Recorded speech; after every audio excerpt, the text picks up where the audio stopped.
Hala sige, padaan na muna. Paas-pasado sumindi sa damo. Ako ang nauna sa mikropono baliw. Ako ang kukuha at papausukin ng mga parang papraning. Kaya't wag mo na magugulat sa pagdating. Alam na agad kung gano'n to kagaling. Wag ihambing sa taong tulad mo na madaling tama rin kahit saan mamamakarating. Dala ko ang dila kong pagaling. Bibig ko lagi ang para bang galawan ng taki. 45 kung parang itinutok sa bibig. Pinutok ko sa mga tengang ayaw makinig at tipikit ang mga mata kapag masakit at makapde. Kasi yung kanta ko'y di para sa tanga, kundi mo trip ang mga narinig mo. Ang tanong ko lang bakit ka nandito? Medyo lulong ka lang kaya ka nahihilo. Sige sitlo, wala kami paki sa shit mo. Sige dito, mga bobo na pasubo, mga baldogangas na pilit naman ng pasimulo. Kung tunog mo pahilaw, huwag ka muna manduduro. Sunog ka sa akin sa apoy, ako yung tagaluto. Hardin umi-step back pag nag-set up. To na rimasyon na headshot, naka-deadlock to sa multi para fair shot. Can I guess what?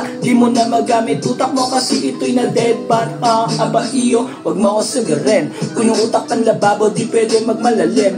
Makinig ka sa hinain, libre lang ang tumikin. Sila ba't mo tititin at damahin ang damahin. Tanggapin ang katotohanan na tulog ka pa. Kala mo na nanaginip pa ba siya'y nakanganga sa sapatos na wibili. Yung lagi nakapaan, nagpapanggap na matalino kung sino mga tanga.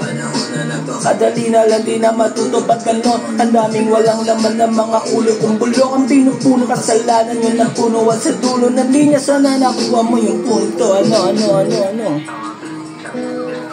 joke lang yun, kanta lang yun, di yun totoo.